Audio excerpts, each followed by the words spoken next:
आ रही है साउंड बेटा? ओके बेटा, सॉरी। और दूसरी है बेटा हमारे पास positional. Pairs of centre tendency दो तरह की है, mathematical and positional. Mathematical averages में सबसे पहले है हमारे पास अरिथमेटिक मीन,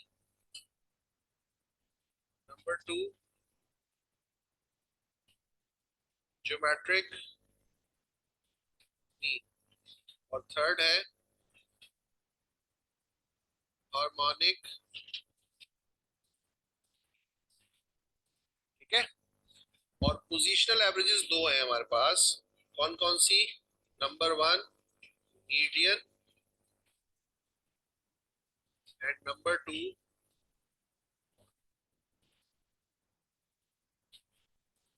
सबसे पहली चीज कि एवरेज क्या होती है। देखिए बेटा, अगर मैं आपसे क्वेश्चन पूछूं कि आप लोगों के एग्जाम में कैसे मार्क्स आए, तो आप लोग मुझे दो तरह से आंसर कर सकते हैं। पहला तरीका यह है कि हर आदमी अपने इंडिविजुअल मार्क्स बताना शुरू कर दे। मेरे इतने परसेंट मार्क्स आए हैं, मेरे इतने परसेंट आए हैं, मेरे इतने परसेंट आए हैं, मेरे इतने परसेंट आए हैं, मेरे इतने परसेंट आए हैं। तो मेरे पास ये जितने स्टूडेंट बैठे हैं कोई 40-50, तो 40-50 फिगर्स मेरे सामने आ जाएंगे। ये पहला तरीका है मेरे क्वेश्चन को आंसर करने का, हर आदमी ने अपने मार्क्स बता दिए। और दूसरा तरीका ये है कि आप कहेंगे जी इस क्लास ने 70% मार्क्स लिए हैं ऑन एवरेज। तो अब आपने क्या काम किया है? अब आपने ये काम किया है कि एक सिंगल फिगर से पूरी की पूरी क्लास को रिप्रेजेंट कर दिया। तो एवरेज क्या है? एवरेज एक सिंगल वैल्यू है जो होल सेट ऑफ डाटा को रिप्रेजेंट करती है। Average is a single value that represents the whole set of data।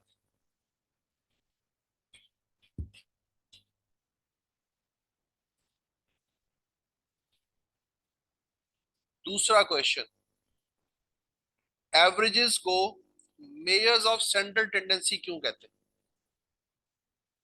Averages के अंदर ये टेंडेंसी होती है कि अगर आप किसी भी डाटा सेट के लिए कोई भी एवरेज कैलकुलेट करें तो एक चीज उन सब में कॉमन है, और वो ये है कि वो एवरेज आपको डाटा के सेंटर में या सेंटर के आसपास ही कहीं ना कहीं मिलेगी। तो एवरेजेस में ये टेंडेंसी होती है कि वो डाटा के सेंटर की तरफ मूव करती है, इसलिए हम इनको कहते हैं measures of central tendency. Averages have the tendency to move towards the center of the data. That is why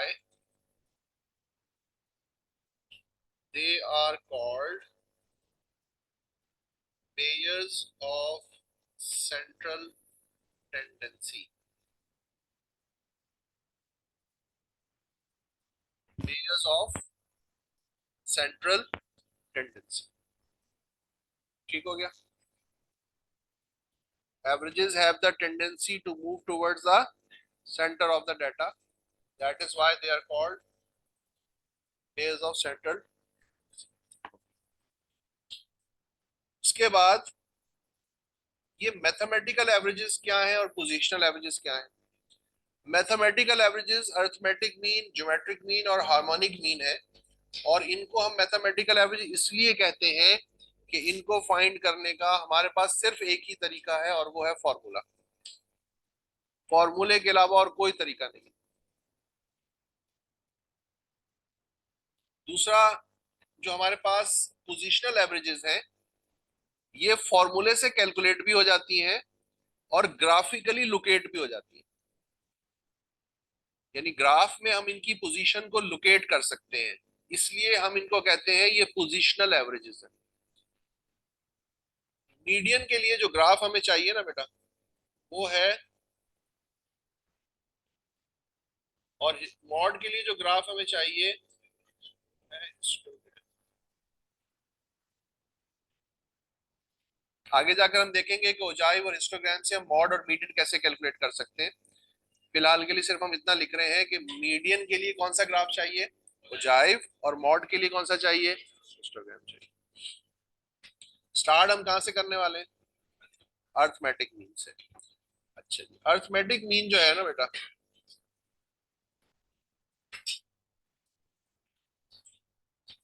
arithmetic mean calculate करने के लिए हमें चाहिए सम ऑफ ऑब्जर्वेशंस, और सम ऑफ ऑब्जर्वेशंस को हम डिवाइड करते हैं नंबर ऑफ ऑब्जर्वेशन से। अर्थमेटिक मीन के लिए हम कुछ सिंबल्स भी यूज करते हैं। जैसे पहला सिंबल है म्यू, यानी कहीं पर आपको म्यू लिखा हुआ नजर आ जाए तो इसका मतलब होता है अर्थमेटिक मीन।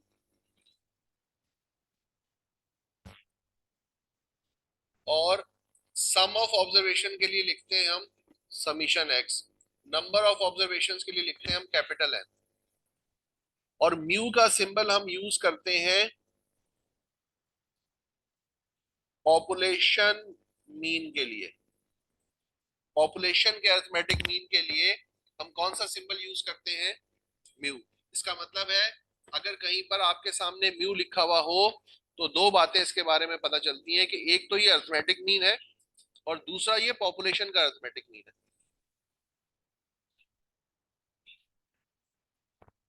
एक ही चीज है।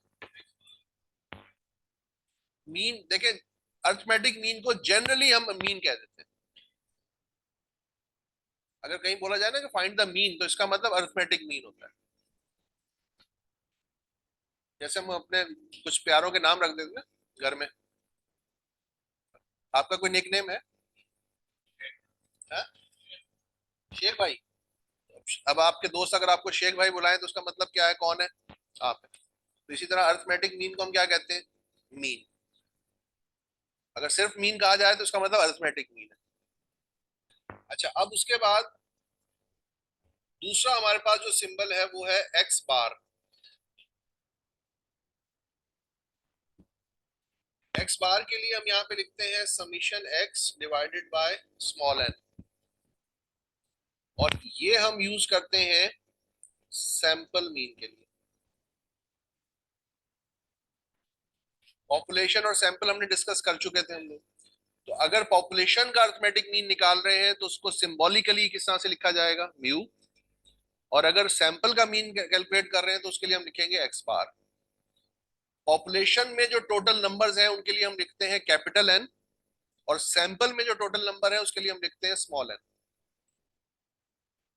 अच्छा, अभी फिलहाल के लिए जब तक किसी क्वेश्चन में ये चीज मेंशन ना हो कि ये पॉपुलेशन का मीन है, हम सैंपल का मीन यानी सैंपल ये वाली रिप्रेजेंटेशन यूज करेंगे। अभी फिलहाल जब हम मीन वगैरह कैलकुलेट कर रहे होंगे, अगर तो किसी क्वेश्चन में लिखा हुआ है कि ये पॉपुलेशन का डाटा है, फिर तो ये ऊपर वाली रिप्रेजेंटेशन है। और अगर ऐसा कुछ नहीं लिखा हुआ तो क्या यूज करेंगे, x bar equals to sum of x upon. Clear है हमें? डाटा हमने, ये जो फॉर्मूला है हमारे पास, ये दो जो फॉर्मूले लिखे हुए हैं, चाहे पॉपुलेशन का मीन हो या सैंपल का मीन हो, कैलकुलेशन का स्टाइल एक ही है। कैलकुलेशन में कोई फर्क नहीं है। ऑब्जर्वेशंस का टोटल करें, नंबर ऑफ ऑब्जर्वेशन से डिवाइड कर दें। ये जो फॉर्मूला है ये हम यूज करते हैं अनग्रुप डाटा के लिए। और ग्रुप डाटा के लिए इसको हम कुछ इस तरह से कन्वर्ट कर देते हैं, म्यू या फिर x bar sum of F x divided by sum of f. Summation f और एन का मतलब एक ही होता है, यानी समीशन एफ का मतलब है total number of observations frequency की फॉर्म में, और एन का मतलब भी टोटल नंबर ऑफ ऑब्जर्वेशन। देख सकते हैं, कोई इशू। ये है बेटा ग्रुप डाटा।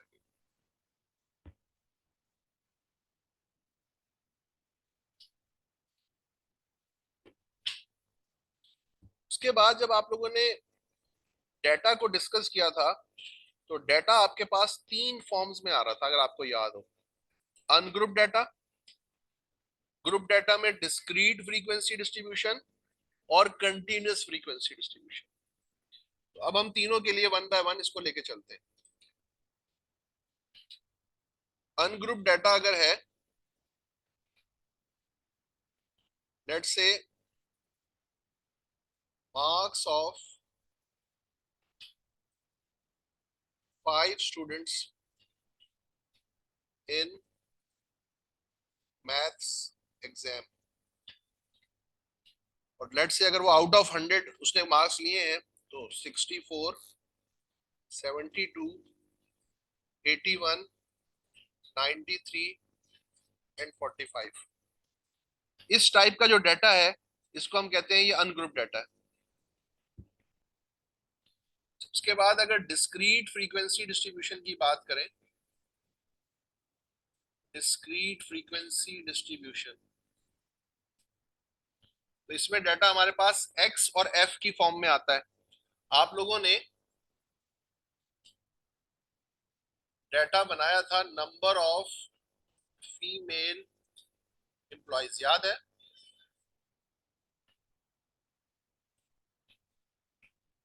और ये फिगर्स थी 0 से लेकर, और यहां पर था नंबर ऑफ ब्रांचेस। ये था बेटा 0, 1, 2, 5, 6, 7, 8, 9 और 10।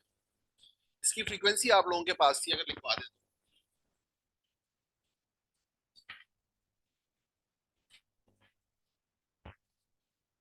2, 8, 9, 7, 11, 8, 6, 3 और फिर 5। ऐसे ही था। इस टाइप ऑफ डाटा को हम कहते हैं डिस्क्रीट फ्रीक्वेंसी डिस्ट्रीब्यूशन। दूसरी ये फॉर्म है हमारे सामने, जब डाटा आएगा तो इस तरह से आ जाएगा। तीसरी फॉर्म हमारे सामने जो आएगी वो है कंटिन्यूअस फ्रीक्वेंसी डिस्ट्रीब्यूशन।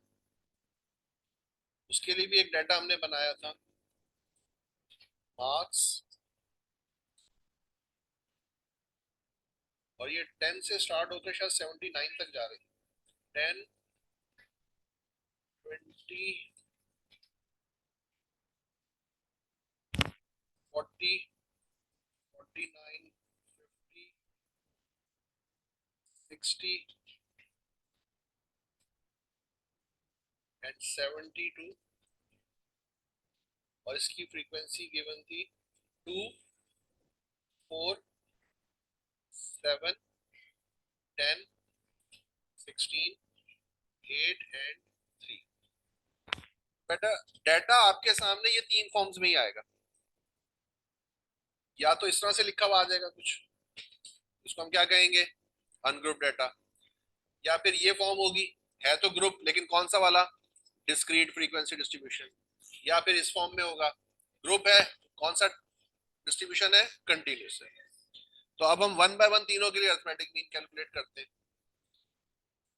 यहाँ पर क्योंकि डाटा आपका अनग्रुप है और कहीं पॉपुलेशन नहीं लिखा हुआ, इसलिए मैं इसको सम ऑफ एक्स अपॉन एन का फॉर्मूला यूज कर रहा हूँ। सम ऑफ एक्स का मतलब है ऑब्जर्वेशंस का टोटल। 64, 72, 81, 93, 45। नंबर ऑफ ऑब्जर्वेशंस हैं 5। कैलकुलेटर आपके कहाँ है, अभी तक बाहर नजर नहीं आए मुझे। कैलकुलेटर, कैलकुलेटर कहाँ है? कैलकुलेटर,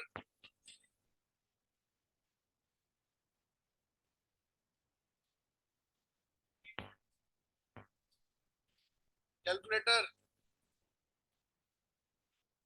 दूसरों को देखते रहोगे, वो बताते रहे तो हम लिखते रहे। चलो फोन वाला यूज करो, करो तो सही।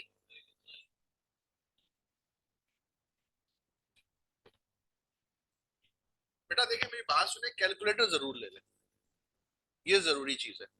और कौन सा लेना है ये पता है? साइंटिफिक तो लेना है। ये देखो बेटा, कैसियो, बताओ, 991 ES+। अच्छा देखिए, अगर आप ओरिजिनल कैसियो लेने जाएंगे तो काफी कॉस्टली है वो। मैं आपको बिल्कुल नहीं कहता कि आप लाजमी तौर पर लें, अगर आप ले सकते हैं तो ठीक है, नहीं ले सकते तो कोई प्रॉब्लम नहीं। आपने करना ये है कि आपने दुकानदार को जाकर सबसे पहले कहना है कि मुझे ये वाला मॉडल दिखाओ कैसियो का, वो सामने रख लेना। उसके बाद उसे कहना है कि अब जो दूसरे ऑप्शंस अवेलेबल हैं वो दिखाओ, और फिर उनमें से किसी और कंपनी का लेके उसके साथ मैच कर लेना। जो कीज आपको उस पे नजर आए, वो कीज अगर किसी भी दूसरे कैलकुलेटर पे नजर आ रही है तो आप ले सकते हैं, फिर हमारा काम चल जाएगा। साइंटिफिक समझ में आ गया? साइंटिफिक बोल के कुछ भी उठा के मत ले आना। नहीं समझे तो आवाज क्यों नहीं निकल रही? बात समझ में आ गई है ना? सबसे पहले कैसियो सामने रखो, उसके बाद उसे कहो कि अब इस जैसे और कंपनीज में जो ऑप्शंस अवेलेबल है वो दिखा दे, और फिर उनमें से कोई जो आपकी रेंज में आता है वो लेकर आ जाए। ठीक हो गया? ओके जी, इसका अब आप मुझे जरा मीन बताएं टोटल करने के बाद। 71। और ये क्या चीज थी? नहीं ये क्या था? मार्क्स थे, मार्क्स। तो फिर हम क्या लिखेंगे? 71 मार्क्स। हम कह सकते हैं कि इन 5 बच्चों ने ऑन एवरेज 71 मार्क्स लिए। क्लियर है? ओके। अब हम चलते हैं अपने पहले ग्रुप डाटा के ऊपर। यहां पर वो आपसे कहता है कि जी find average number of female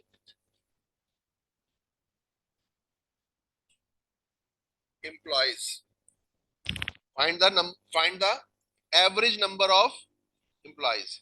तो बेटा एवरेज किसका फाइंड आउट करना है?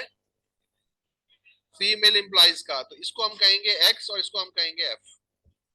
जिस वेरिएबल का आपको अरिथमेटिक मीन कैलकुलेट करना हो उस वेरिएबल को एक्स कहेंगे, दूसरे वेरिएबल को एफ कहेंगे। और अभी हमने इसका फॉर्मूला लिखा था, और वो था sum of F into X divided by sum of. Okay, तो यहां पर एक कॉलम हम बना लेंगे, एफ इंटू। ओके। अच्छा देखिए बेटा, एक बात सुने, एक बात बताएं जरा आप लोग मुझे। हमने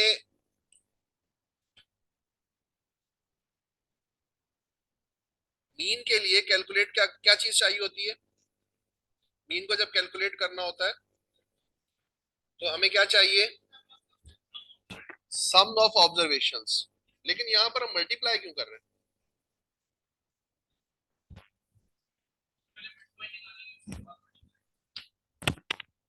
ये चाहिए ऑब्जर्वेशंस का सम, मैं मल्टीप्लाई क्यों कर रहा हूं?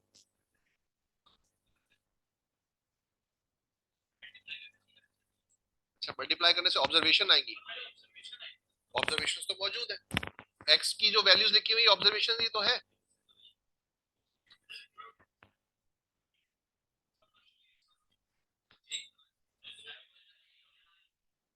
आपने मेरा क्वेश्चन समझा है? ये ज्यादा इंपॉर्टेंट बात है, पहले समझ ले मैं पूछ क्या रहा हूँ। मैं ये कह रहा हूँ बेटा कि मुझे अरिथमेटिक मीन निकालने के लिए ऑब्जर्वेशंस का सम चाहिए था, मुझे ऑब्जर्वेशंस को ऐड करना था, मैं मल्टीप्लाई क्यों कर रहा हूँ?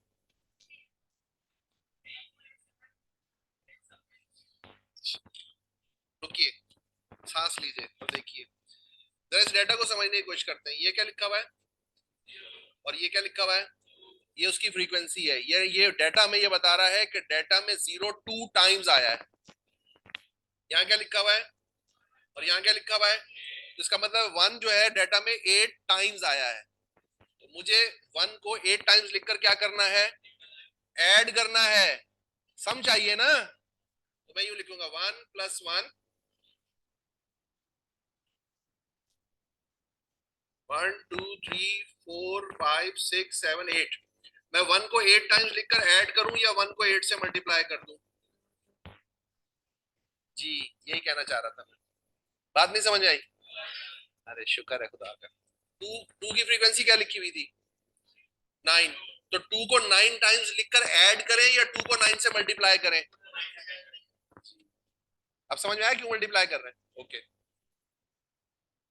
करना शुरू करें जी। ये 0 1 8 18 21 44 40 36 21 40 45 एंड 50। और अब यहां पर क्या चाहिए? इसका सम। पहले भी सम ही निकाला था। बोले बेटा इतना हैरान होगी क्यों देख रहा हूं? अपने कैलकुलेटर पे सॉल्व करना शुरू करो।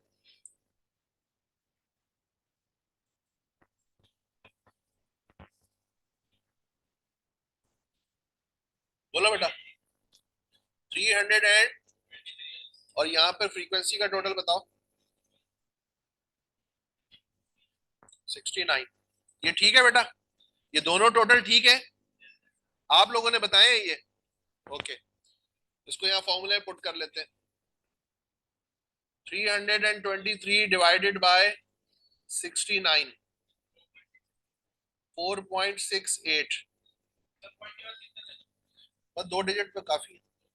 4.68। हाँ, तो अब हम यहाँ पे क्या कह रहे हैं? जरा 1 मिनट के लिए सब रुक कर बोर्ड की तरफ देखें। और ये जो हमारे पास वैल्यू आई है ये हमें क्या बता रही है? हम कह क्या रहे हैं इस बात में? हम ये कह रहे हैं कि ऑन एवरेज एक ब्रांच में 4.68 फीमेल इंप्लॉइज काम कर रही हैं। सही कह रहा हूं मैं? ये तो डिस्क्रीट वेरिएबल है।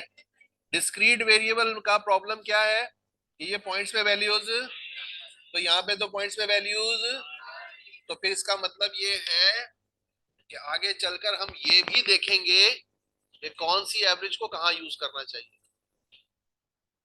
नहीं समझे बात? हर चीज को हर जगह यूज नहीं करना। इसका आंसर क्या है?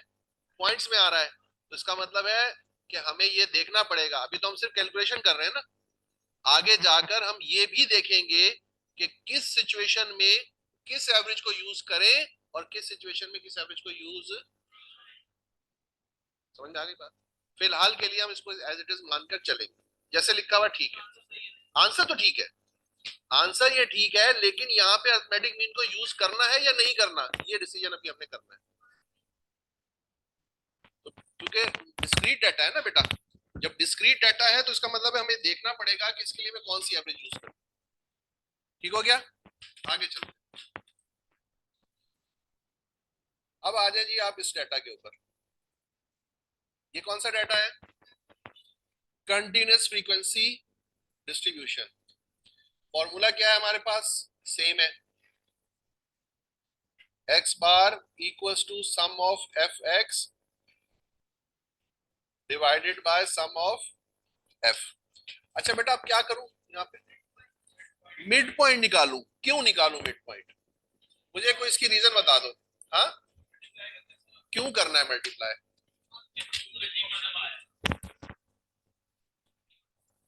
टू कितनी मरतबा है बताओ? ये तो इसका मतलब ये है ही नहीं। 10 से लेके 19 के दरमियान टोटल ऑब्जर्वेशंस 2 हैं, इसका मतलब ये है। 2 कितनी दफा आया ये नहीं है इसका मतलब। इसका मतलब ये है कि 10 से लेके 19 के दरमियान सिर्फ 2 ऑब्जर्वेशन हैं। वो जो टोटल का डाटा था ना, उस डाटा में से सिर्फ 2 ऑब्जर्वेशन ऐसी थी जो 10 और 19 के दरमियान में आ रही थी। इसका मतलब ये है। अब मुझे ये बताएं कि हम मिड पॉइंट क्यों निकालेंगे? तो अगेन जाएं वापस डेफिनेशन पे, बेसिक डेफिनेशन पे जाएं। क्या थी बेसिक? सम ऑफ, यानी मुझे अरिथमेटिक मीन निकालने के लिए क्या चीज चाहिए? ऑब्जर्वेशंस का सम चाहिए। मैं आपसे ये कहता हूं कि बेटा 2 ऑब्जर्वेशन है, ऐड करें। करें, कैलकुलेटर सामने रखें, ऑब्जर्वेशंस को ऐड करना है, करो।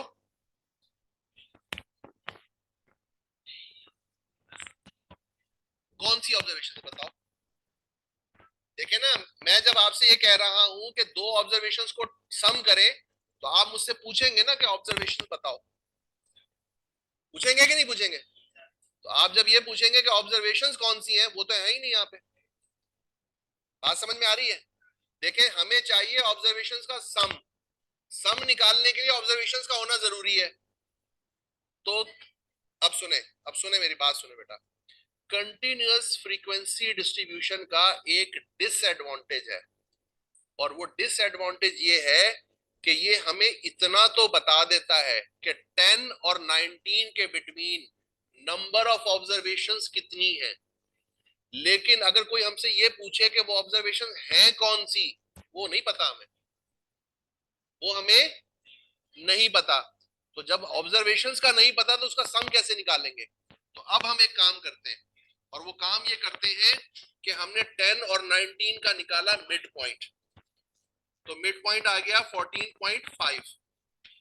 तो अब हमने ये सपोज किया है, याद रखना मेरी बात, अब हमने क्या किया, ये मान लिया थोड़ी देर के लिए कि वो दोनों ऑब्जर्वेशंस दोनों की दोनों 14.5 है। थोड़ी देर के लिए क्या मान लिया, वो दोनों ऑब्जर्वेशंस कौन सी हैं, लेकिन एक्चुअल ऑब्जर्वेशंस 14.5 नहीं थी, ये बात हमें पता है। आपके सामने ओरिजिनल डाटा है इस वक्त, ले आते हैं आपके सामने, अभी ले आते हैं, जिससे हमने ये बनाया था।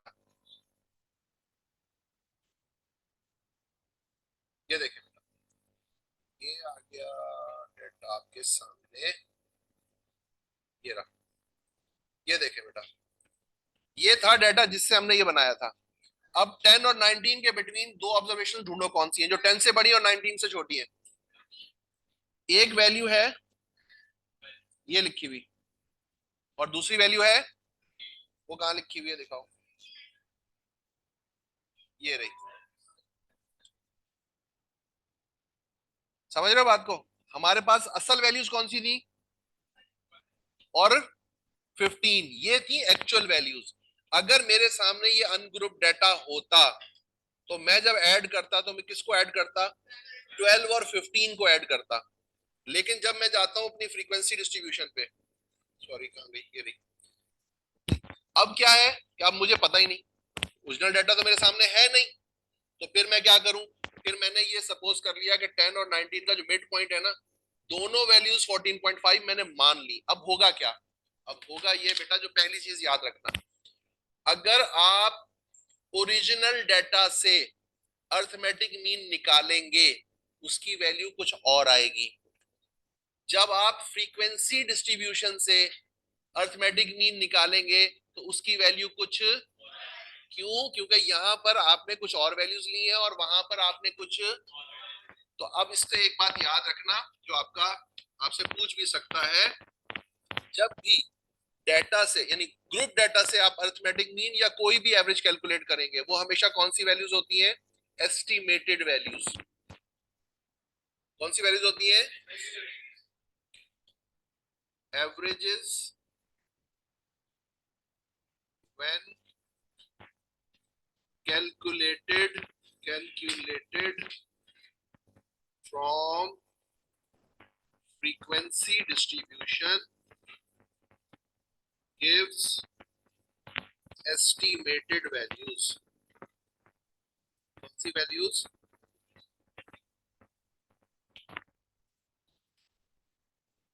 बात समझ में आ रही, मतलब सपोज की हुई है ना, एस्टिमेट की हुई है, यानी ये एक्चुअल तो नहीं है।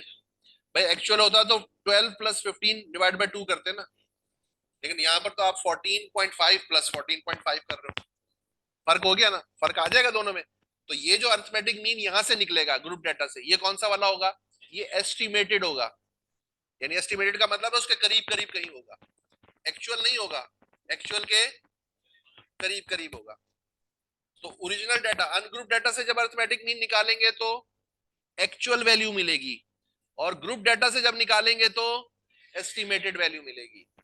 अब ये बाद में का सवाल है कि भाई एस्टिमेटेड वैल्यू क्यों यूज कर रहे हो, वो हम बाद में देखेंगे आगे, लेकिन फिलहाल इतनी बात समझ में आ गई। ओके, तो अब ये पता चला कि एक्स क्यों निकाल रहे हैं, क्योंकि ऑब्जर्वेशन ही नहीं है हमारे पास।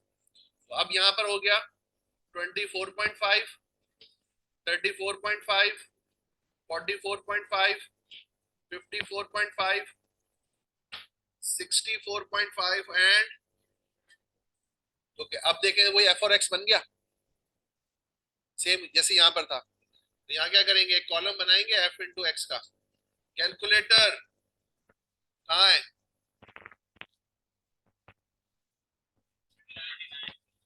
ओके ये हो गया 29, next 98, next sorry 276, 7 multiplied by 34.1 करें चार्टर्ड अकाउंटेंट 241.5 445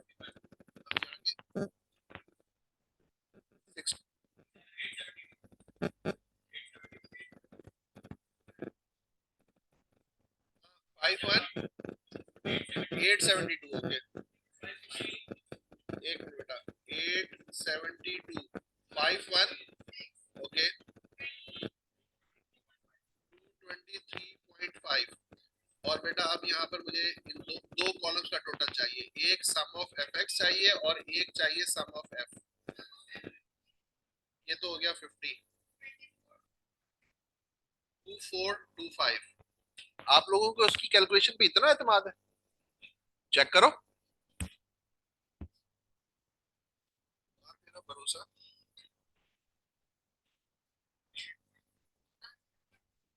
ओके जी 2425 डिवाइडेड बाय 50, एक्स बार है 48.5 और ये क्या चीज थे, मार्क्स थे। तो हम कह सकते हैं कि ऑन एवरेज 48.5 मार्क्स लिए। नोट करें बेटा, फिर आपको अभी एक क्वेश्चन देने वाला हूं मैं और वो क्वेश्चन आप लोगों को सॉल्व करके दिखाना है मुझे अभी के अभी।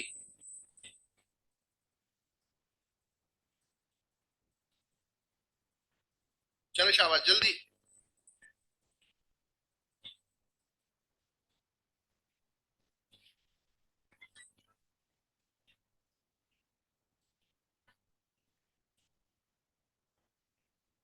अनग्रुप डाटा कोई भी वैल्यूज ले सकते हैं, लेकिन अनग्रुप है उससे प्रॉब्लम नहीं होता ना, क्लासेस बनी हुई कैसे लिखना है।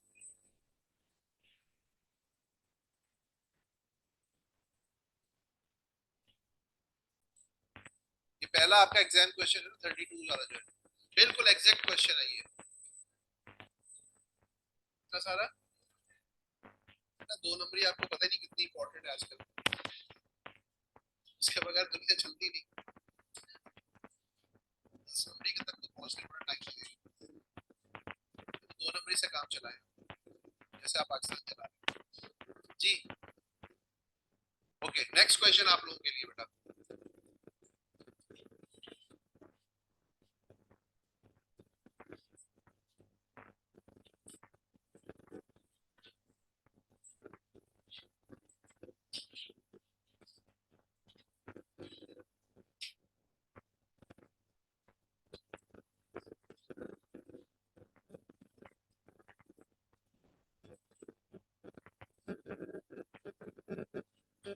क्वेश्चन नंबर 12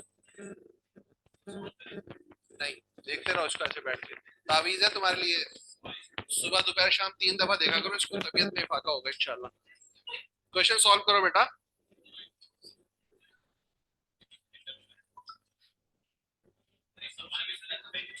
जी मुझे क्या पता, जो क्वेश्चन है तुम्हारे सामने सॉल्व करो इसको, वो तो है 28।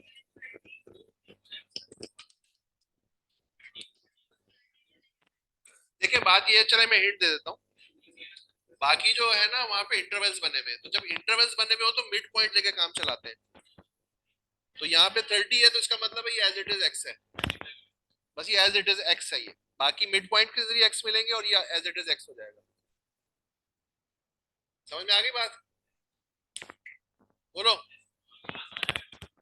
आप भी तो दे दिया करो ना।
ठीक है मान लेते हैं।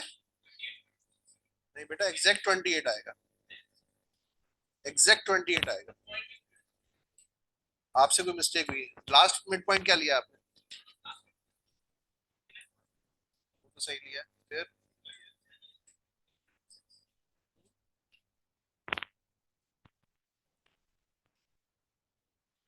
बेटा 28 एग्जैक्ट आएगा।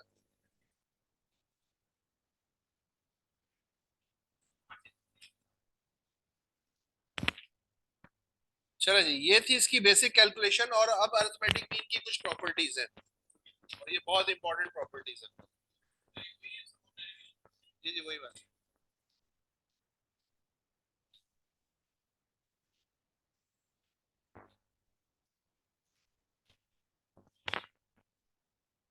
Properties of arithmetic mean.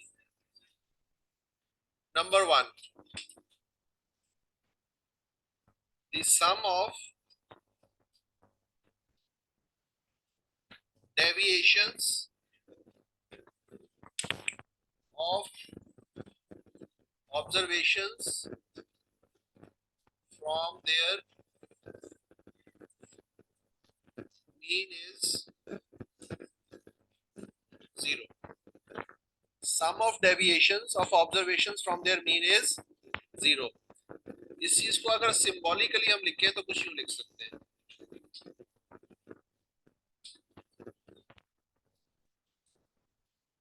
x क्या है? ऑब्जर्वेशंस।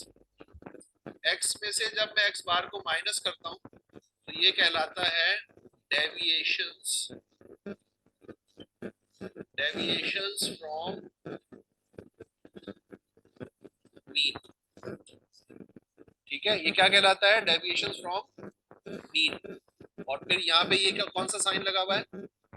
समीशन का। इसका मतलब है मैं इनको ऐड कर रहा हूँ। तो डेविएशंस को जब मैं ऐड करूंगा तो मेरा आंसर क्या आएगा? ये अरिथमेटिक मीन की फर्स्ट प्रॉपर्टी है। अगर डेविएशंस फ्रॉम मीन है तो उनका सम हमेशा क्या आएगा? जीरो आएगा। इसको चेक कर लेते हैं। मैं अभी आपको बताता हूँ। ये देखो, ये आपके सामने कुछ ऑब्जर्वेशन दे लेते हैं। 2, 4, 6, 8 और 10। आप इन ऑब्जर्वेशंस का मीन निकालें। मीन निकालने के लिए सबसे पहले सम निकालना पड़ेगा। सम क्या बनेगा इनका? मीन निकालें इनका। 30 divided by 5 equals to 6। Arithmetic mean मिल गया। अब हम एक काम करेंगे, हम x की हर ऑब्जर्वेशन में से 6 को माइनस करेंगे। तो 2 minus 6, 4 minus 6, 6 minus 6, 8 minus 6, 10 minus 6। तो sum of x minus x bar equals to, तो कहते हैं डेविएशंस का सम हमेशा जीरो आएगा जब डेविएशन के लिए हमने क्या यूज किया हो? Arithmetic mean. पहली बात। तो इसका मतलब यह है कि अगर अरिथमेटिक मीन के अलावा कोई नंबर यूज करेंगे तो जीरो नहीं आना चाहिए। चेक कर लेते हैं। एक वैल्यू मीन से पहले ले लेते हैं। 6 है ना मीन, तो 6 से पहले दो वैल्यूज हैं। 4 लेना चाहते हैं? 4 ले लें। आपने कौन सी बोली थी? 5? 5 ले लो। नहीं नहीं, कल को कहेगा यार मेरी बात नहीं सुनी, तो 5 ही लिखूंगा बेटा। यहाँ कहेगा डिस्क्रिमिनेशन कर रहे हैं सर हमारे साथ। नहीं बेटा, तुम्हारी ज्यादा पहले सुनी जाएगी। तो x माइनस 5, तो 2 minus 5, 4 minus 5, 6 minus 5, 8 minus 5, 10 minus 5। तो ये बेटा आपका आंसर आ रहा है 5।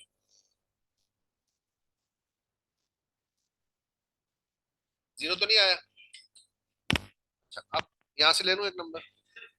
हाँ जी, और आप बताएं। इसने मीन से पहले लिया, मीन के बाद लेने कोई number.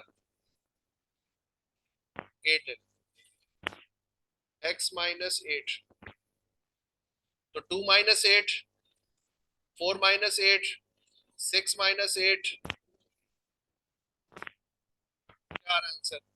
Some of x minus 8 equals to -10। देखिए जब मीन के अलावा कोई नंबर यूज करते हैं तो उसमें डेविएशंस का सम 0, मीन के साथ 0। अच्छा, अगर एग्जाम में इसका कोई क्वेश्चन दे तो किस तरह से दे सकता है, ये देखें। और n equals to 5, sum of x minus 5 equals to 5, sum of x minus 6 equals to 0, sum of x minus 8 equals to -10, find x bar। अब ये डाटा आपके सामने नहीं है। अच्छा, अब देखें, बात ये है कि पहली चीज, अब इस क्वेश्चन को अप्रोच कैसे करना है आपने ये समझना है ना। ये तो अभी आपने फॉरेन प्रॉपर्टी पढ़ी थी तो उसकी आपने कहा कि जी ये ऐसी चीज है, लेकिन अब फर्ज कर लें कि आपके सामने इतना ही डाटा है। पूछा क्या है उसने, दिया क्या है, डेविएशंस का सम। एक्स में से जब कोई वैल्यू माइनस हो रही है तो उसको क्या बोलते हैं, डेविएशंस। क्या बोलते हैं? और फिर उसके सम दिए हुए, यानी डेविएशंस के सम दे रहा है और पूछ रहा है अरिथमेटिक मीन। तो हमारा ध्यान कहां जाना चाहिए, अरिथमेटिक मीन की प्रॉपर्टीज के ऊपर। अच्छा, आप प्रॉपर्टीज पे आए तो सबसे पहली प्रॉपर्टी ये है कि अगर डेविएशंस का सम कहां पे 0 आएगा, जहां पर आपने डेविएशन के लिए मीन को यूज किया है। तो यहां पर आप देखें, यहां पर सम 5 आ रहा है, यहाँ सम -10 आ रहा है, यहाँ सम, इसका मतलब है यहाँ जो कुछ लिखा हुआ है वो मीन है। क्वेश्चन समझ में आया बेटा? नहीं आया? नहीं तो मैं रिपीट कर देता हूँ। मैं ये कह रहा हूँ कि बेटा आपसे, आपको एक डाटा देने के बाद उसने मीन पूछा आपसे। तो जब मीन पूछ रहा है तो मीन का डाटा उसने क्या दिया है, या उसने कोई ऑब्जर्वेशन दे दी है? नहीं दी। क्या दिया है? उसने कहा है कि एक्स में से कोई वैल्यू माइनस हो रही है। उसने कहा एक्स में से 5 को माइनस करके अगर हम उसका सम करें तो इसका टोटल 5 आ रहा है। एक्स में से 6 को माइनस करके सम करें तो 0 आ रहा है। एक्स में से 8 को माइनस करके सम करें तो कहता आप मीन बताओ। तो अब हमारा ध्यान कहाँ जाना चाहिए, अरिथमेटिक मीन की प्रॉपर्टीज की तरफ। तो उसमें पहली प्रॉपर्टी हमें ये बताती है कि डेविएशन का सम 0 आता है। कब? जब डेविएशन के लिए मीन को यूज किया गया। तो हम सम 0 ढूंढेंगे कहां पर है, 0 के आगे जो कुछ लिखा हुआ है वो मीन है। ठीक हो गया? इसको नोट करें जी। ये डाटा, डाटा की वैल्यूज है ना, ये इसी डाटा से उठाया, 5 वैल्यूज के लिए डाटा था ना। नोट कर ले बेटा जल्दी से, फिर आगे चलते हैं। जल्दी करें शाबाश, जल्दी जल्दी जल्दी।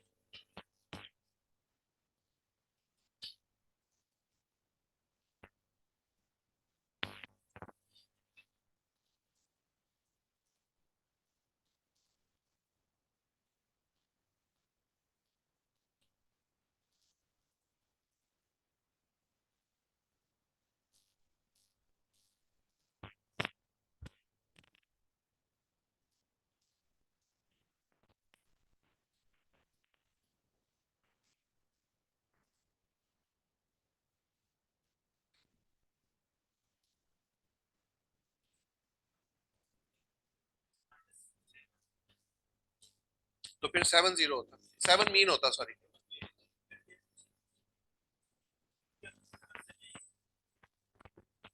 पास 0 सिर्फ उस वक्त आएगा जब मीन के साथ होगा। तो अगर 7 भी से भी 0 आए तो फिर 6 के साथ 0 नहीं आएगा। बात समझ लो, 0 कब आएगा, मीन के साथ आएगा। तो मीन किसी डाटा सेट का एक ही होता है, दो दो मीन नहीं होते। अगर 7 के साथ 0 आ रहा है तो इसका मतलब 7 जो है वो मीन है, अगर 6 के साथ आ रहा है तो 7 6 मीन है।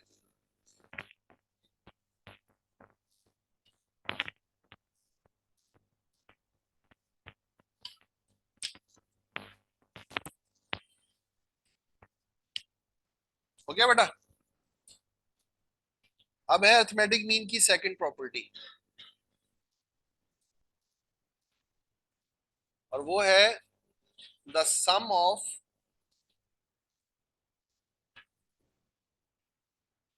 Squared deviations of observations from their mean is minimum। यानी अब हमने क्या काम किया है, अब हमने एक एक्स्ट्रा काम किया है, हमने डेविएशंस फ्रॉम मीन भी किए हैं। हाँ हाँ सुन लो बेटा, सुन लो। और डेविएशंस फ्रॉम मीन भी किए हैं और उनका स्क्वायर भी किया है। स्क्वायर करने के बाद सम कर रहे हैं। तो जब स्क्वायर करने के बाद सम कर रहे हैं तो हम ये कहते हैं कि ये जो सम है ये सबसे कम आने वाला है। इसको चेक कर लेते हैं। ये देखें बेटा, x की values 2, 4, 6, 8 and summation x 30। x bar 30 divide by 5 6। तो पहला काम, x में से 6 को माइनस करें और उसका स्क्वायर कर लें। x में से 6 को माइनस भी करें और स्क्वायर भी करें। तो 2 माइनस 6 माइनस 4 का स्क्वायर। बेटा सम ऑफ स्क्वायर डेविएशन लिखा, प्रॉपर्टी है ना मेरे बच्चे, अपनी डोज क्यों नहीं लेके आते पूरी। 4 माइनस 6 2 का स्क्वायर 4, 6 माइनस 6 0 का स्क्वायर, और ये भी 4 और ये 16। क्लियर है। यहाँ पे इसका टोटल कर लेते हैं। तो sum of x minus 6 square equals to 40। ठीक हो गया। अब ये प्रॉपर्टी हमें ये बताती है कि आप 6 के अलावा कोई नंबर यूज करके स्क्वायर डेविएशंस का सम निकालेंगे तो वो 40 से ज्यादा आएगा। ये है प्रॉपर्टी। नंबर आप बताएंगे पहला। लो जी 8। चलो जी इसकी बात सुन लेते हैं। x माइनस 8 स्क्वायर, 2 माइनस 6 6 का स्क्वायर, 4 माइनस 8 4 का स्क्वायर, 6 माइनस 8 2 का स्क्वायर, ये 0 और ये 4। तो सम ऑफ x माइनस 8 क्या आएगा बेटा, 36 40 एंड 60। ज्यादा आ गया इससे। अब यहां से पूछ लूं। जी बेटा बताइए, इसने मीन के आगे कोई नंबर बताया। 2, x माइनस 2 स्क्वायर, तो 2 माइनस 2 0, 4 माइनस 2 का स्क्वायर, 6 माइनस 2 4 का स्क्वायर, 8 माइनस 2 6 का स्क्वायर, और 10 माइनस 2 8 का स्क्वायर। ठीक है। तो 64 100 और 120। Sum of x minus 2 square equals to 120। तो आप देखें जब हमने मीन को यूज किया है डेविएशन के लिए तो फिर स्क्वायर डेविएशंस का सम सबसे कम आ रहा है। मीन के अलावा कोई नंबर यूज करेंगे तो स्क्वायर डेविएशंस का सम इससे ज्यादा आएगा। अब इसका एग्जाम क्वेश्चन बनाए।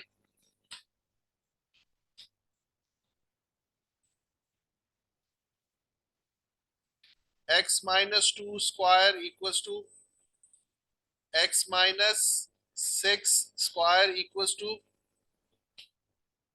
सम of x minus 8 square equals to 60। Find x bar. हाँ जी समझ में आ रहा है क्यों 6। देखें मीन पूछ रहा है और दिया हुआ क्या है, डेविएशंस का स्क्वायर और उनका सम। तो जब स्क्वायर डेविएशन दे रहा है तो फिर हम मिनिमम सम ढूंढेंगे। जब सिर्फ सम ऑफ डेविएशन दे रहा होगा तो जीरो ढूंढेंगे। समझ में आ रही है बेटा बात। तो अब हमारा आंसर है 6। दो प्रॉपर्टीज क्लियर है हमें ये, इसमें कोई कंफ्यूजन इसका नहीं आया आपको। बेटा ये बात समझ में आई कि हमने क्या किया। हमने ये हमारे पास डाटा था। अब आप ये पूछ सकते हैं ये डाटा कहां से आया। मैंने अपनी मर्जी से लिखा, आप इसके अलावा कोई लिख लें, उसका मीन निकालें। मीन निकालना आता है ना तो ऑब्जर्वेशंस का टोटल करें, एन से डिवाइड कर दें। अच्छा अब ये जो मीन की वैल्यू आई है, इस मीन की वैल्यू को एक्स की हर ऑब्जर्वेशन में से माइनस करें और उसका स्क्वायर करते जाएं और लिखते जाएं। ये देखें 2 - 6 -4 का स्क्वायर, बोलो तो सही बेटा, ये आ गई वैल्यूज। इसका यहाँ पे टोटल कर लिया, 16 + 4 20 + 4 20 24 + 16 40। अब हम ये कह रहे हैं, ये प्रॉपर्टी हमें ये बताती है कि अगर आप 6 के अलावा कोई भी नंबर यूज करेंगे ना और यही काम दोबारा करेंगे तो 40 से ज्यादा आएगा। 6 के अलावा कोई नंबर यूज कर लें, तो ये 5 कर रहे हैं, अभी कर देते हैं आपके लिए, मसला ही कोई नहीं। हाथ कंगन को आरसी क्या, पढ़े लिखे को फारसी क्या, अभी चेक कर लेते हैं। 2 - 5 बेटा, 3 का स्क्वायर, 4 - 5 1 का स्क्वायर, 6 - 5 1 का स्क्वायर, 8 - 5 3 का स्क्वायर, 10 - 5 5 का स्क्वायर, तो 25 35 45, ये 40 है, ज्यादा आ रहा है इससे। ठीक हो गया। तो अब अगर इसका क्वेश्चन हमने बनाया था यहाँ पे, यानी अगर आपके सामने ये डाटा हो और आपसे पूछे मीन कौन सा है, तो यहाँ पर सबसे पहले तो देखें ये डेविएशंस है,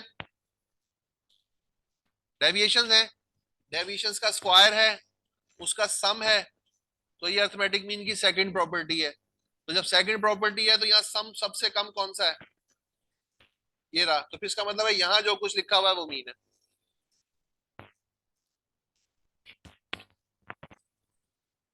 ओके जी, थर्ड प्रॉपर्टी को स्टार्ट करने से पहले मैं आपको कुछ बताना चाहता हूँ।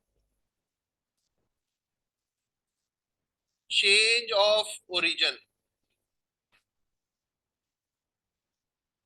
बहुत इंपॉर्टेंट प्रॉपर्टीज है ये। Change of origin,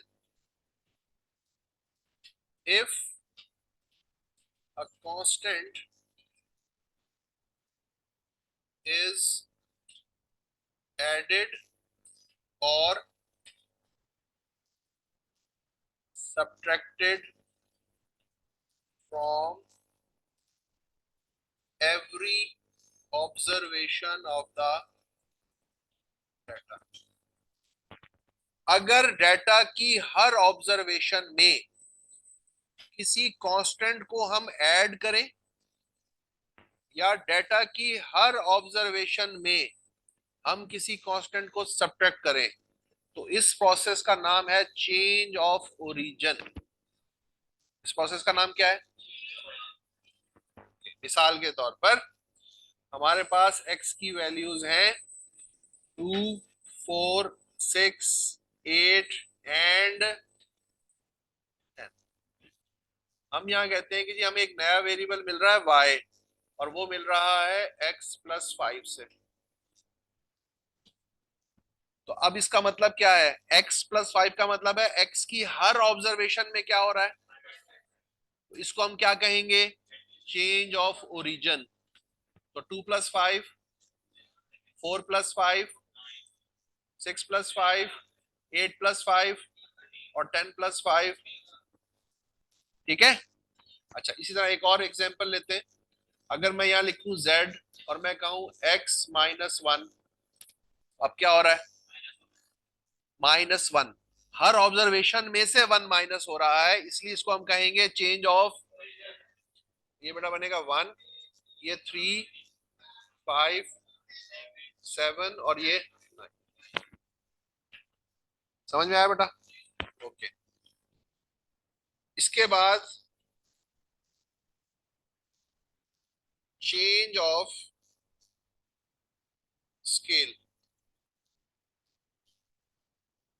change of if every observation of the data is multiplied or divided by a constant।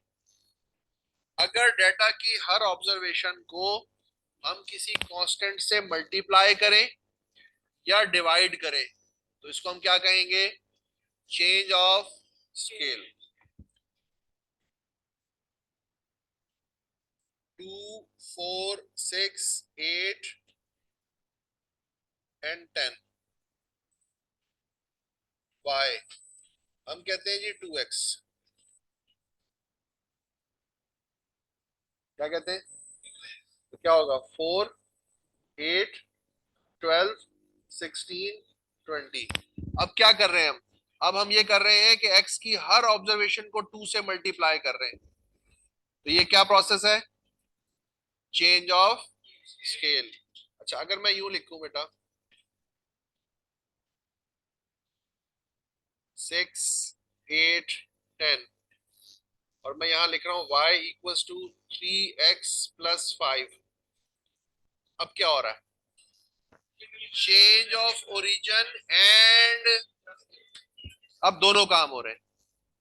तो x की जगह अब x की वैल्यूज पुट करें। 3 two 6 plus 5, 4 3 12 plus 5, 6 3 18 plus 5, 24 plus 5 और 30 plus 5। Change of origin change of scale समझ में आ गया बेटा? अच्छा, अब प्रॉपर्टी पे आते हैं और ये है थर्ड प्रॉपर्टी। करने मेरा बेटा, ये ले। आ रहा है नजर? नहीं आ रहा? अब सही है? लिख ले बेटा, फिर आगे चलते हैं।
लिख लिया बेटा?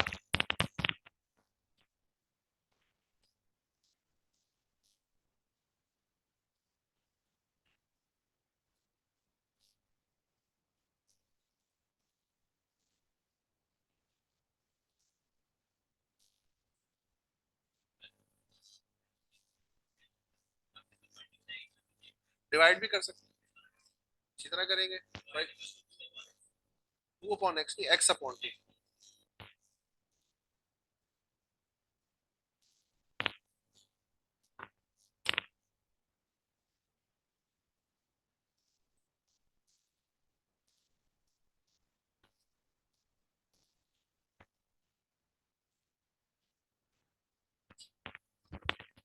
लिख लिया बेटा?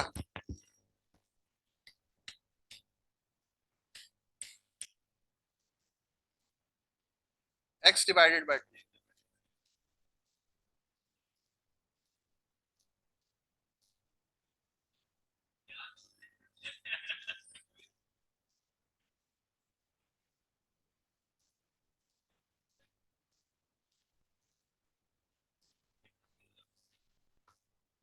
ओके जी, अब प्रॉपर्टी क्या कहती है? Arithmetic mean is affected by change of origin and scale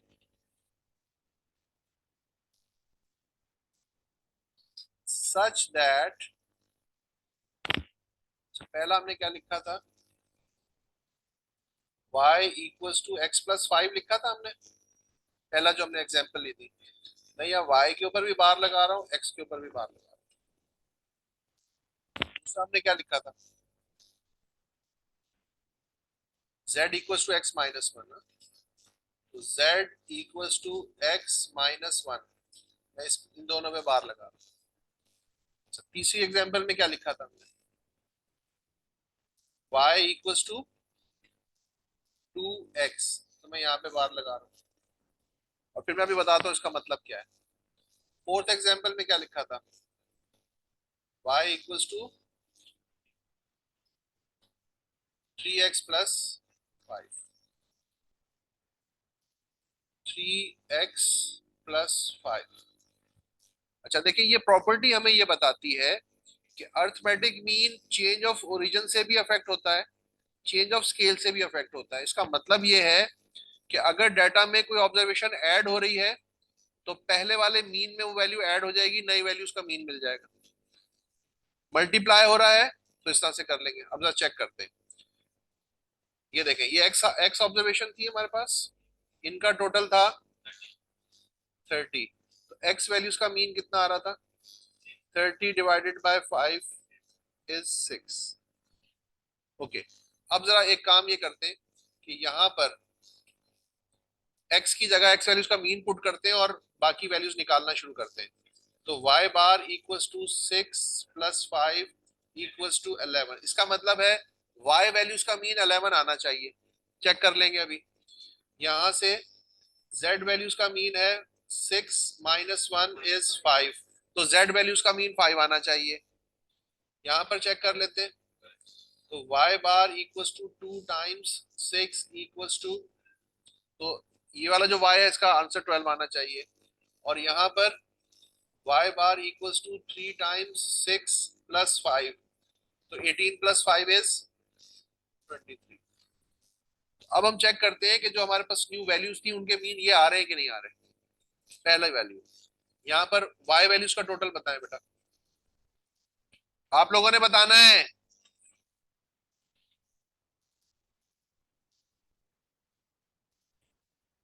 y side out जी 55, और नंबर ऑफ वैल्यूज कितनी है 5, तो यहाँ पे y बार निकालो बेटा। एक मिनट, 55 डिवाइडेड बाय 5 इज, यही था आंसर वहां पे। ओके, यहाँ पे z वैल्यूज का टोटल निकालो, 9 और 1 10, 20 एंड 25, तो यहाँ पे z वैल्यूज का मीन था 25 डिवाइडेड बाय 5 इज, यही था वहां पे। ओके, यहाँ आ जाए, यहाँ पर सम ऑफ y कितना आ रहा है 60 आ रहा है, 20 40 एंड 6, टोटल तो 60 आ रहा है।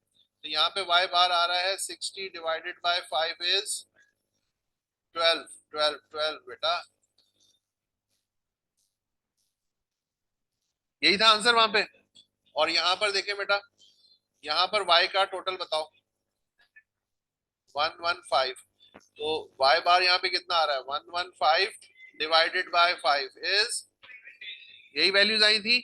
तो इस प्रॉपर्टी ने हमें यह बताया कि अगर डाटा में कोई कांस्टेंट वैल्यू ऐड हो रही है तो आपको न्यू वैल्यूज की जरूरत, आप पहले वाले मीन में वही वैल्यू ऐड कर दें, आपको न्यू वैल्यूज का मीन मिल जाएगा। अगर डाटा में कोई वैल्यू सब्ट्रैक्ट हो रही है तो पुरानी वाली वैल्यूज में, पुराने वाले मीन में वही वैल्यू सब्ट्रैक्ट कर दें, न्यू वैल्यूज का मीन मिल जाएगा।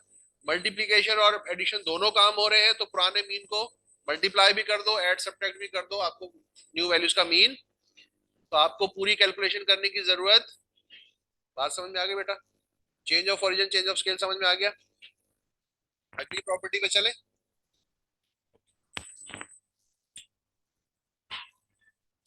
क्या कर ले, बिल्कुल कर ले बेटा।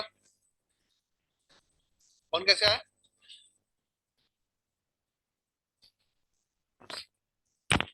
हाँ हाँ पेपर में ऐसा आएगा, मैं दिखाता हूँ। ये देखो, ये अच्छा क्वेश्चन पूछा आपने, ये देखो बेटा, असल में इसको जल्दी है, इसने अभी शाम में जाके पेपर देना है। कोई बात नहीं बेटा, देख लो।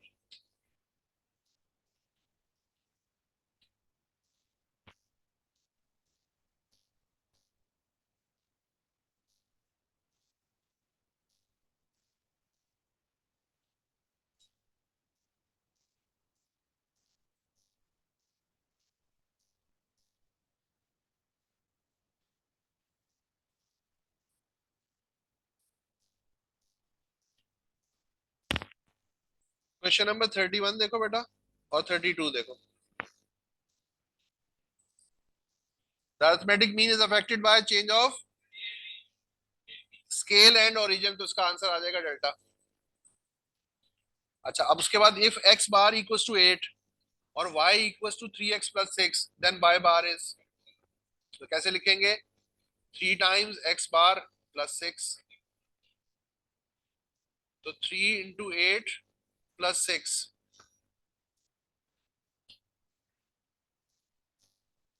क्लियर है बेटा? हाँ बेटा, कोई तसल्ली हुई या कुछ और दिखाऊं अभी? चले, देखो दो और दो 4 मार्क्स मिल चुके हैं तुम्हें अब तक, अभी 2 मिनट के अंदर अंदर।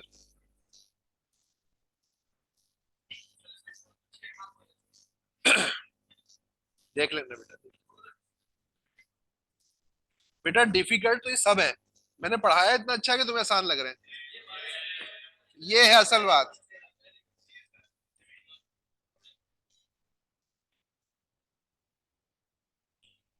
ओके जी, नेक्स्ट प्रॉपर्टी है बेटा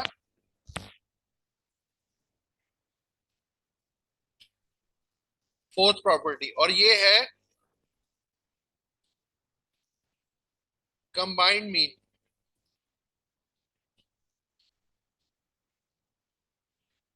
कंबाइंड मीन बेटा हम यूज करते हैं, बेटा कमर में कोई प्रॉब्लम है? सीधा हो जाए क्या हुआ? कैलकुलेटर लेके आ जाओ ना, तो ये इतनी मुश्किल ना हो फिर। पता है कैलकुलेटर नहीं होता हाथ में, कुछ करने को नहीं होता, मतलब फिर यूं हो जाता, सो जाता है। कैलकुलेटर ले आओ।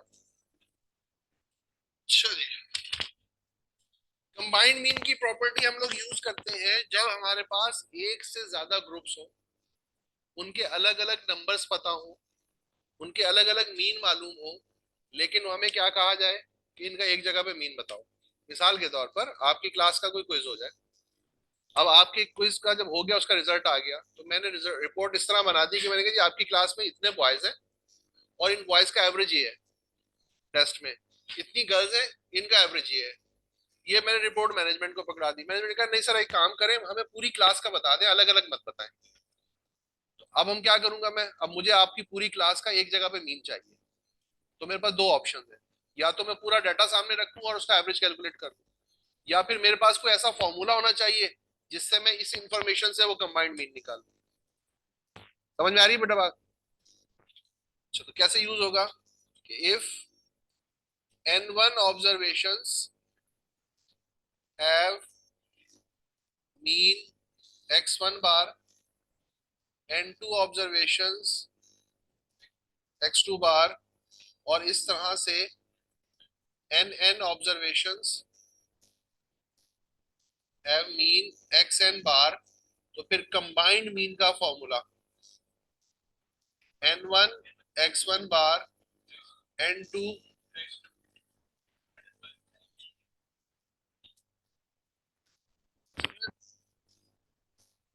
नए बच्चे को पढ़ाना आसान होता है, पढ़े हुए बच्चों को पढ़ाना बड़ा मुश्किल होता है, क्योंकि ये बोलते रहेंगे दरमियान में, खुद को समझेंगे मास्टर। अभी मैंने यहाँ दो क्वेश्चन दिए ना, तो इनकी हवा निकल जाएगी सबकी, सबर नहीं होगा अब इनसे अभी यहाँ पे। बेटा अभी जरा सबर करो, अभी तो स्टैट शुरू होनी है, फिर देखूंगा कितना बोलते हो तुम लोग। हाँ जी, ये फॉर्मूला है जनरल फॉर्म में, ठीक है। और अगर हमारे पास हो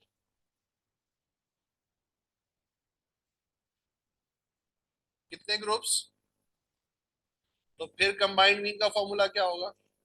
n1 x1 bar n2 x2 bar divided by n1 plus n, अगर दो ग्रुप है तो, और अगर तीन है तो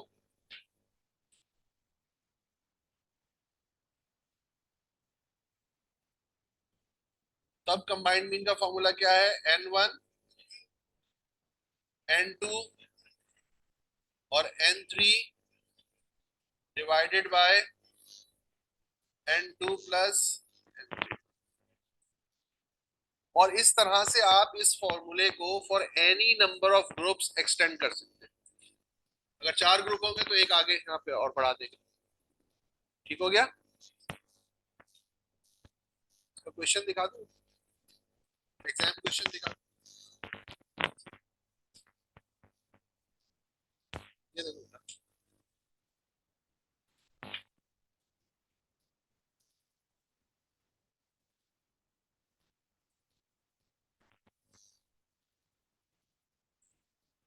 ये देखिए बेटा, क्वेश्चन नंबर 3।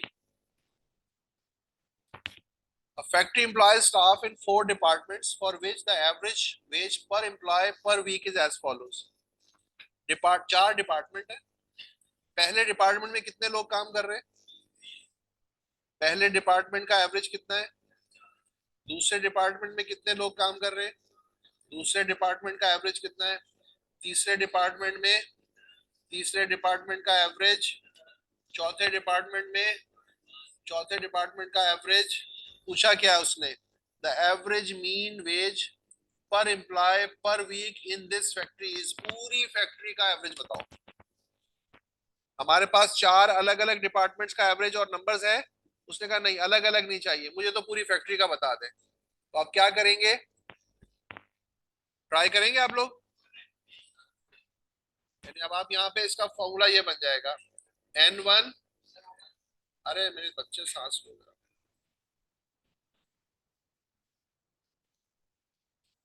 ये हो जाएगा इसका formula, N1 plus N2 plus N3 plus N4। जी, अब है जी ये क्वेश्चन। N1 कितना है? 20। और X1 बार कितना है? 50। इसको यूं लिखेंगे, 20 50, 5 इंटू 100, 10 इंटू 70 और 5 into 80। 20 plus 5 plus 10 plus 5,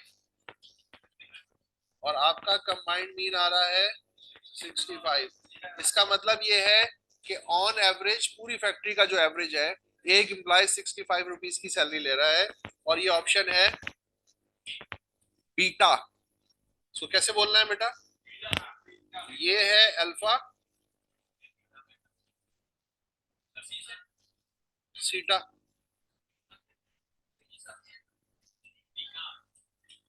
beta सी से हो गया बेटा चार्ली,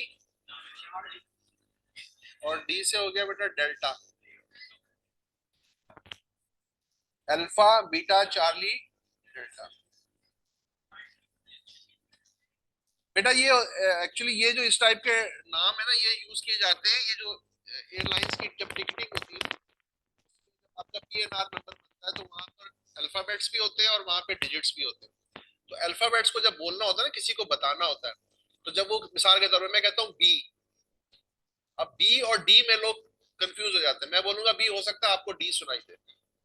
तो फिर वो क्या करते हैं, वो ABCD नहीं बोलते, बोलते हैं अल्फा, ब्रावो या बीटा, चार्ली। एन को बोलेंगे नेवी, जेड जेड को बोलेंगे जेब्रा। तो इस तरह से फौरन आपको नाम याद आ जाता है, तो वो आसानी से पता चल जाता है। कुछ के लिए एलिफेंट भी बोलते हैं।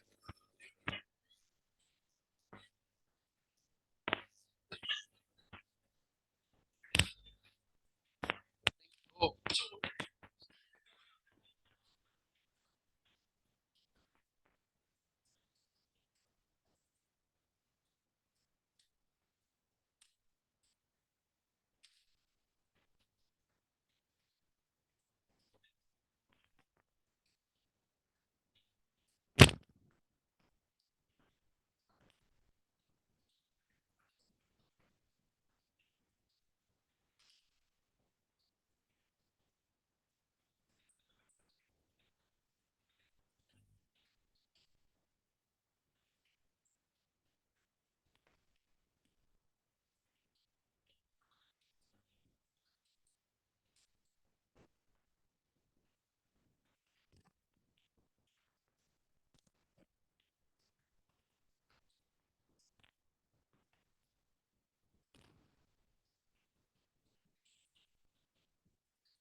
5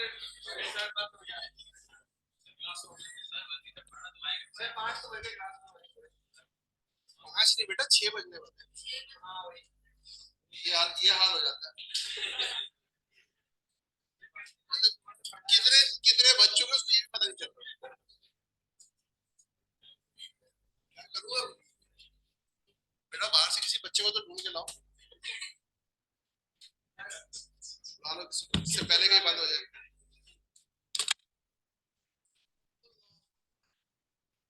बंद ही हो गया सच में, रात हो गई। अच्छा हाँ सॉरी, कीबोर्ड से ऑन होता है।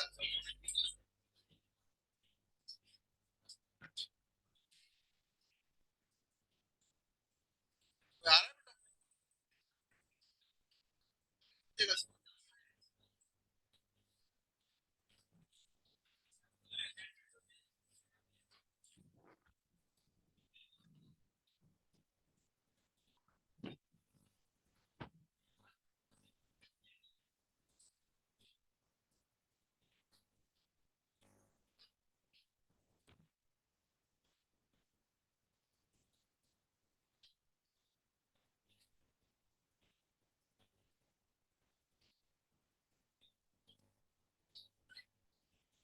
बेटा ये बैटरी लो हो रही है इसकी।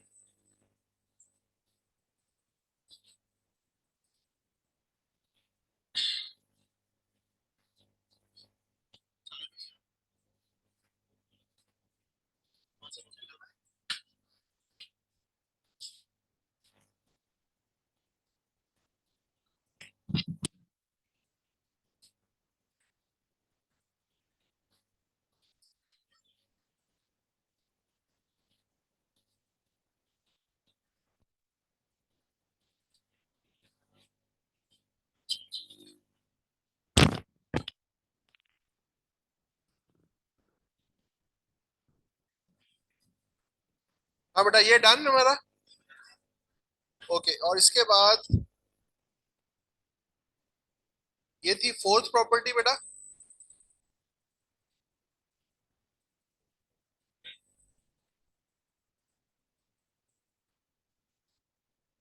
ये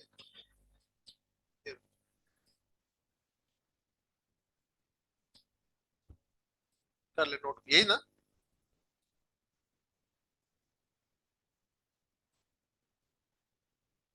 ठीक है, कर लो।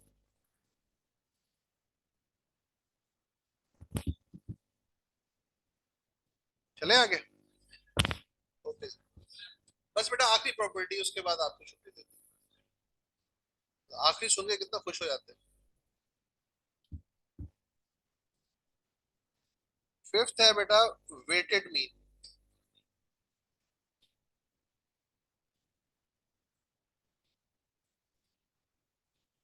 वेटेड मीन बेटा,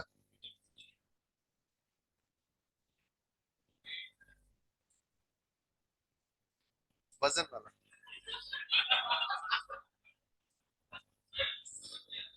वो ये होता है बेटा।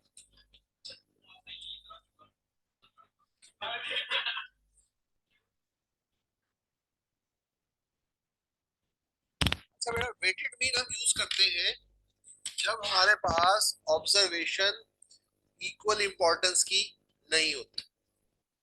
यानी आप लोगों में से कितने लोग हैं जिन्होंने इंजीनियरिंग कॉलेज का टेस्ट दिया हो या मेडिकल कॉलेज का टेस्ट दिया हो? अकेला ही है मेरा बच्चा?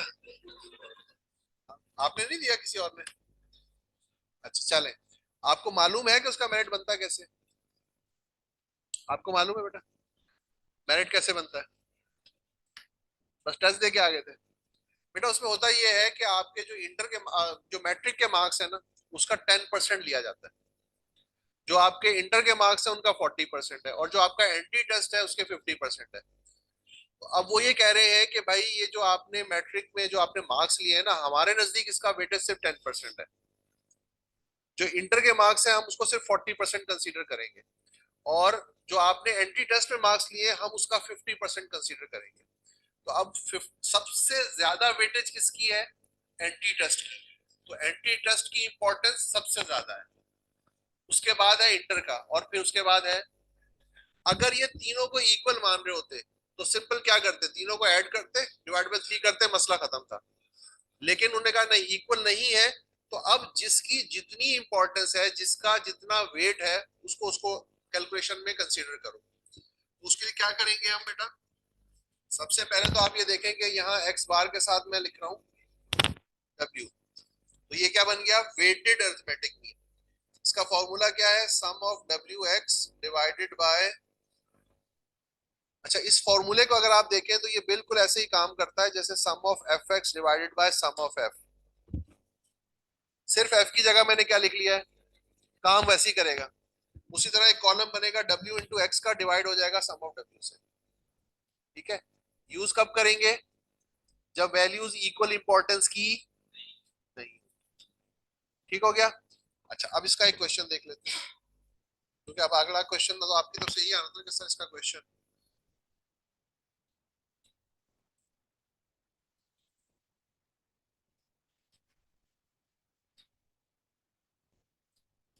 ये देखें बेटा क्वेश्चन नंबर 86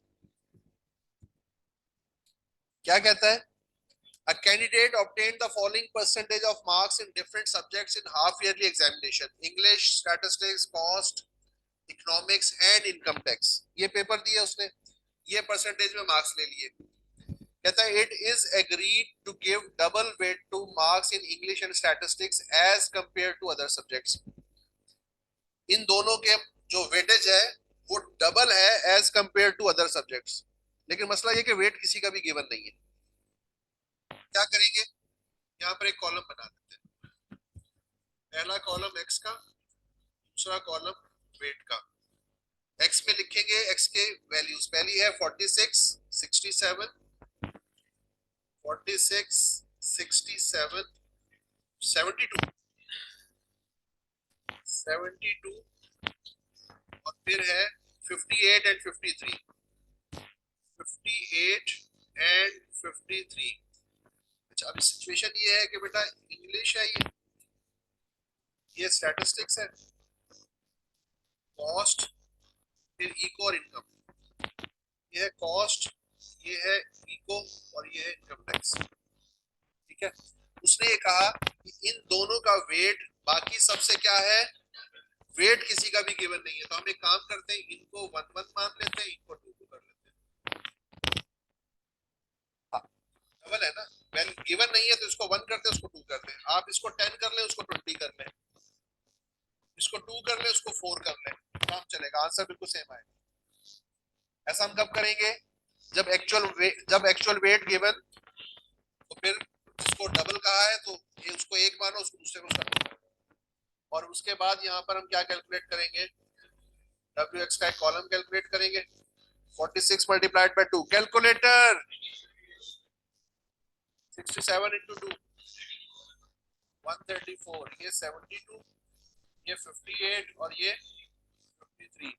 यहाँ पे बेटा इसका टोटल कर लेते हैं और यहाँ पर वेट का टोटल कर लेते हैं, ये हो जाएगा 7 और ये हो जाएगा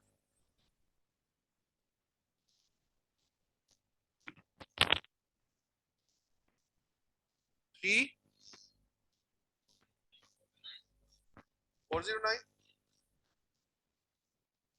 बेटा वेटेड अरिथमेटिक मीन कैलकुलेट करेंगे, 409 डिवाइडेड बाय 7,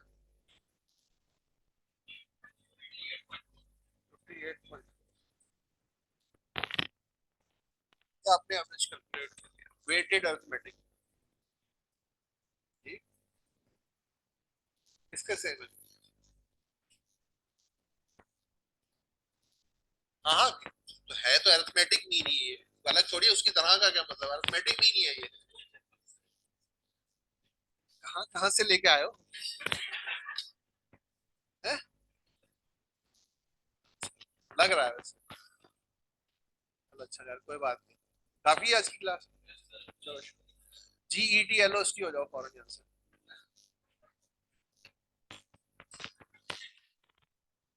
इससे पहले कि मैं अपना इरादा बदल दूं, दो हो जाओ। चले, अपना बहुत ख्याल रखिएगा, इंशाल्लाह जिंदगी बखैर।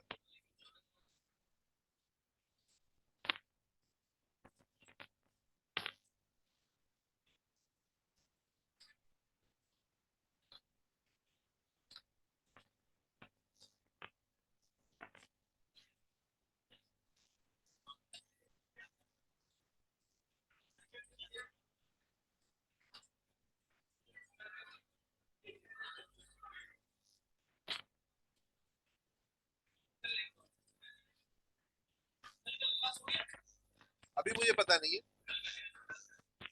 होनी तो चाहिए वैसे, नहीं होनी तो चाहिए क्लास।